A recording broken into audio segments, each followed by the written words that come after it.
షమీమ్ అఖ్తర్ గారి నేతృత్వంలో వేసిన ఏకసభ్య కమిషన్ ఏదైతే సిఫారసులు చేసిందో ఆ కమిషన్ సిఫారసులను రాష్ట్ర ప్రభుత్వం ఇక్కడ ప్రవేశపెట్టింది.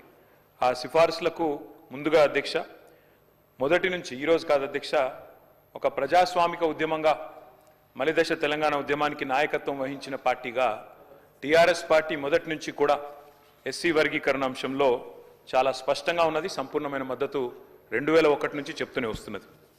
మరి ఒక అస్తిత్వ ఉద్యమానికి నాయకుడిగా, తెలంగాణ ప్రజల ఆకాంక్షను సంపూర్ణంగా అర్థం చేసుకున్న నాయకుడిగా, 4 కోట్ల ప్రజల తరపున కొట్లాడిన నాయకుడిగా, ఆనాడు మరొక అస్తిత్వ ఉద్యమానికి నాయకత్వం వహిస్తున్న సోదరులు మందకృష్ణ మాదిగ గారు. ఎందుకంటే ఇవాళ ఇక్కడ మనం వర్గీకరణ గురించి మాట్లాడి కృష్ణమాదిగ గారి గురించి మాట్లాడకపోతే అది కరెక్ట్ కాదు అధ్యక్ష.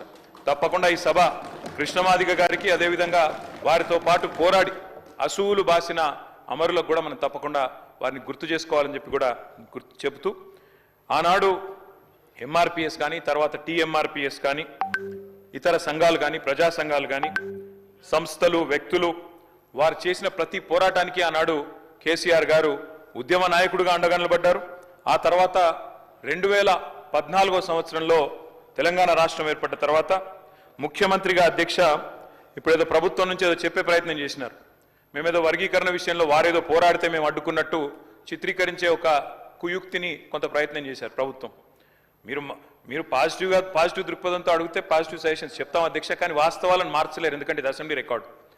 అధ్యక్ష 2014-29 నవంబర్ సరిగ్గా కేసీఆర్ గారు నిరాహార దీక్ష కూర్చున్న రోజు తర్వాత 5 సంవత్సరాల తర్వాత ఆ రోజు ఆ దీక్షా దివస్ సందర్భంగా ఇదే శాసనసభలో గౌరవ ముఖ్యమంత్రిగా కేసీఆర్ గారు ఆనాడు ఈ వర్గీకరణ అంశానికి సంబంధించి తీర్మానాన్ని ప్రవేశపెట్టారు అధ్యక్ష. ఆ తీర్మానాన్ని నేను చదివి కూడా వినిపిస్తాను.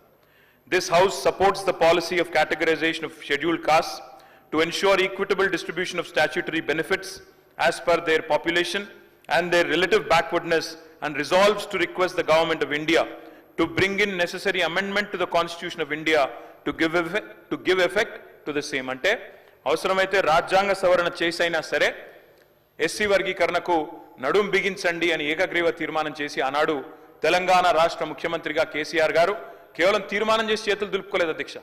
ఇక్కడి నుంచి ముఖ్యమంత్రిగా, ఆనాడు ఉప ముఖ్యమంత్రిగా నాకు గుర్తున్నంత వరకు కడియం శ్రీయర్ గారు ఉన్నట్టున్నారు. ఇద్దరు కూడా కలిసి ఆనాడు అప్పటి ప్రధానమంత్రి నరేంద్ర మోడీ గారిని కలిసి ఎస్సీ వర్గీకరణ విషయంలో ఇది మా ప్రభుత్వం చిత్తశుద్ధి అంటూ ప్రధానమంత్రికి నేరుగా ఆ తీర్మానం కాపీని కూడా తీసుకుపోయి అందించిన ఘనత మా నాయకుడు కేసీఆర్ గారు అధ్యక్ష. డాక్టర్ బాబాసాహెబ్ అంబేద్కర్ గారు, ఎందుకంటే మంత్రి గారు కూడా వారిని గుర్తు చేసుకున్నారు. I wanted to quote doctor Babasaheb Ambedkar. అధ్యక్ష ఒక మాట, గొప్ప మాట బాబాసాహెబ్ చెప్పిన మాట, so long as you do not achieve social liberty, whatever freedom is provided by the law is of no avail to you. అంటే ఏంటంటే అధ్యక్ష, సామాజిక స్వేచ్ఛ అనేది నీకు లేకపోతే చట్టం ద్వారా సంక్రమించిన ఏ హక్కైనా అది వ్యర్థం, నిరర్ధకం అనే ఒక మాట ఆనాడే డాక్టర్ బాబాసాహెబ్ చెప్పారు అధ్యక్ష. డాక్టర్ బాబాసాహెబ్ చెప్పిన విధంగా బోధించు, సమీకరించు, పోరాడు అనే అంబేద్కర్ తత్వాన్ని జీర్ణించుకొని పోరాడిన పార్టీగా మేము మొదటి నుంచి కూడా ఈ అంశంలో ఉన్న నిజాయితీని గుర్తించి ప్రతిపక్షంలో ఉన్న, అధికార పక్షంలో ఉన్న, ఉద్యమ పార్టీగా ఉన్న మొదటి నుంచి ఈ అంశాన్ని మేము గుర్తించాం అధ్యక్ష. అందుకే కేసీఆర్ గారు ముఖ్యమంత్రి అయిన తర్వాత ఆనాడు గాంధీ భవన్ మీద జరిగిన ఆనాడు నిరసన జరిగినప్పుడు కొంతమంది అమరులైనారు అధ్యక్ష. ఆ పోరాటంలో, ఎంఆర్పిఎస్ పోరాటంలో వారిని కూడా ఆనాడప్పుడు కాంగ్రెస్ ప్రభుత్వం పట్టించుకోకపోయినా వారికి కూడా ఎక్స్గ్రేషియా ఇచ్చి ఆ కుటుంబాలను కూడా ఆదుకున్నది కేసీఆర్ గారి ప్రభుత్వం అనే మాట నేను గుర్తు చేస్తా ఉన్నా అధ్యక్ష. సుప్రీంకోర్టులో 10 సంవత్సరాల పాటు ఈ కేసులో ఇంప్లీడ్ అయి గట్టిగా వాదించి, ఇందాక ముఖ్యమంత్రి గారు చెప్పినట్టు సీనియర్ మోస్ట్ కౌన్సిల్స్ని చాలా ఖర్చుతో కూడుకున్న, ప్రయాసతో కూడుకున్న వ్యవహారం అయినప్పటికీ, వ్యయంతో కూడుకున్న ప్రయత్నం అయినప్పటికీ నియమించి మరి ఈ అంశంలో గట్టిగా వాదించి, సరే చివరికి తీర్పు మొన్నొచ్చిండొచ్చు, కానీ ప్రయత్నం ఎప్పటి నుంచో జరుగుతూ ఉంది. ఆ ప్రయత్నం మా ప్రభుత్వ హయాంలో కూడా బలంగా చేసినామన్న విషయాన్ని కూడా నేను గుర్తు చేస్తా ఉన్నా అధ్యక్ష. ఈరోజు మరి గౌరవ ముఖ్యమంత్రి గారు ఏదైతే చెప్పారో అధ్యక్ష, వారు చెప్పారు, జస్టిస్ షమీమ్ అఖ్తర్ ఇచ్చిన నివేదిక మొత్తం చదివినారు. మేము కూడా ఇప్పుడే చదివినాం అధ్యక్ష. షమీమ్ అఖ్తర్ గారి నివేదికలో 2 ఇంట్రెస్టింగ్ విషయాలు చెప్పారు అధ్యక్ష. మనం గుర్తు చేసుకోవడానికి అవకాశం ఉంటుంది అధ్యక్ష. అదేవిధంగా ఇంత గొప్ప కార్యక్రమాన్ని కార్యాచరణ రూపంలో అమలు చేయడానికి మంత్రివర్గ సహచరులు, మంత్రివర్గ ఉపసంఘం, ఉన్నతాధికారులు ఎంతో శ్రమించి చాలా కట్టుదిట్టమైన ప్రణాళికతో ఈ మొత్తం వ్యవహారాన్ని అంతా కూడా ఒక చట్టబద్ధత కల్పించే కార్యక్రమాన్ని తీసుకొచ్చినందుకు వాళ్ళందరినీ కూడా అభినందిస్తున్నా. అదేవిధంగా సభలో ఈ చర్చ జరిగినప్పుడు ఈ చర్చలో పాల్గొన్న మంత్రివర్గ సహచరులతో పాటు ప్రతిపక్షానికి సంబంధించిన కేటీ రామారావు గారు, అక్బరుద్దీన్ ఓవైసీ గారు, కూనంనేని సాంబశివరావు గారు, పాయల్ శంకర్ గారు, కవ్వంపల్లి సత్యనారాయణ గారు, కడియం శ్రీహరి గారు, జి వివేక్ గారు, వేముల వీరేశం గారు, అడ్లూరి లక్ష్మణ్ కుమార్ గారు, మందుల శామెల్ గారు, లక్ష్మీకాంతరావు గారు, కాళే యాదయ్య గారు, రాకేష్ రెడ్డి గారు, అదేవిధంగా బీర్ల ఐలయ్య గారు, ఆది శ్రీనివాస్ గారు, ఇతర సభ్యులందరూ కూడా ఈ చర్చలో పాల్గొని ఈ చర్చలో ఈరోజు సభలో చర్చకు ప్రవేశపెట్టిన కులగణన విషయంలో కానీ మాదిగ ఉపకులాల యొక్క వర్గీకరణ విషయంలో స్థూలంగా ఈ ప్రభుత్వానికి మద్దతు తెలిపినందుకు వారందరికీ కూడా ప్రభుత్వం తరఫున ఈ సామాజిక వర్గాల తరఫున నేను కృతజ్ఞత తెలియజేస్తున్నా.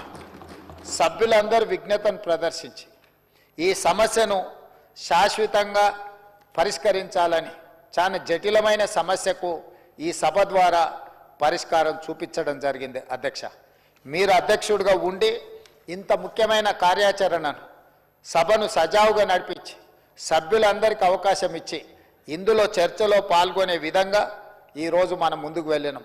ఇదే కాదు, క్రిమీ లేయర్ ఎస్సీ రిజర్వేషన్లలో క్రిమీ లేయర్ విధానాన్ని కూడా ఈ సభ తిరస్కరించడం ద్వారా భవిష్యత్తులో క్రిమీ లేయర్ సమస్యను కూడా రాకుండా ఏబీసీ కేటగిరీ అమలు చేసే విధానాన్ని ఈరోజు మనం ఆమోదింపజేసుకున్నాం. దీనికి ఈరోజు మంత్రివర్గ ఆమోదం కానీ శాసనసభలో చర్చ ద్వారా తీర్మానాన్ని ఆమోదించుకోవడంతో పాటు దీనికి చట్టబద్ధత కల్పించాల్సిన అవసరం ఉంది. అందుకే రాష్ట్ర ప్రభుత్వం జీవోలు ఇవ్వడమే కాకుండా దీనికి చట్టంగా రూపకల్పన చేయాలనుకుంటున్నాం. రేపు భవిష్యత్తులో ఎవరు కూడా దీన్ని మళ్ళీ ప్రశ్నించకుండా దీన్ని అమలు చేసే క్రమంలో ఎలాంటి ఇబ్బందులు రాకుండా ఉండాలి అంటే దీనికి చట్టబద్ధత కల్పించాలి. దీన్ని తొందరలోనే జీవోల రూపంలో చట్టం రూపంలో తీసుకొచ్చి ఇది సంపూర్ణంగా అమలు చేసి ఈ సమస్యకు శాశ్వత పరిష్కారాన్ని చూపించాలనుకుంటున్నాము.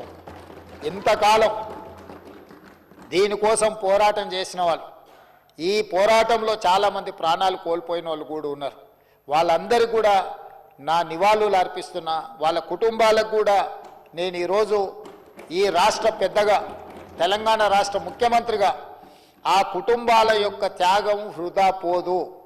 వాళ్ళు ఎవరైతే వాళ్ళ కుటుంబ సభ్యులు చనిపోయి ఆ కుటుంబానికి తీరని దుఃఖాన్ని, బాధను కలుగజేసినరో మీ వాళ్ళ మరణం వృధా కాకుండా వాళ్ళు ఏ లక్ష్యం కోసమైతే ఏ విధానం అమలు జరగాలని కొట్లాడినరో ఆ విధానాన్ని అమలు చేస్తున్నాము.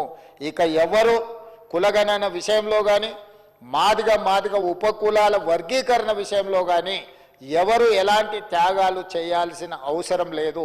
ఈ ప్రభుత్వం ప్రజాపాలన ఖచ్చితంగా ప్రజల అభిప్రాయానికి మొదటి ప్రాధాన్యత ఇస్తుంది.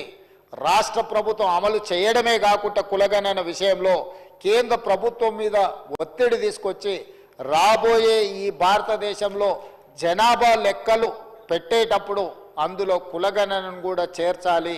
దీనికి సంబంధించి తప్పకుండా తెలంగాణ రాష్ట్ర ప్రభుత్వం ఈ ఒక ఆదర్శంగా నిలబడడమే కాకుండా దీన్ని అమలు చేయడానికి అవసరమైన ప్రణాళిక కోసం మేము పోరాటం చేస్తాము.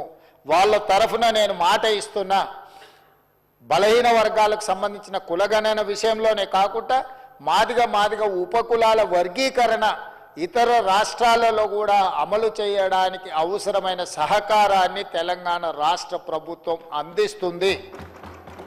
తమరి నాయకత్వంలో ఇంత గొప్ప నిర్ణయాలు తీసుకోవడానికి రాత్రి 9:30 అయినా కూడా మీరు సభను సజావుగా నడిపి ఈ సభలో ఇంత మంచి కార్యక్రమాలను ఆమోదింపజేసినందుకు తమరికి మరొక్కసారి కృతజ్ఞతలు తెలియజేస్తూ మీ అందరి దగ్గర సెలవు తీసుకుంటున్నా. అధ్యక్ష.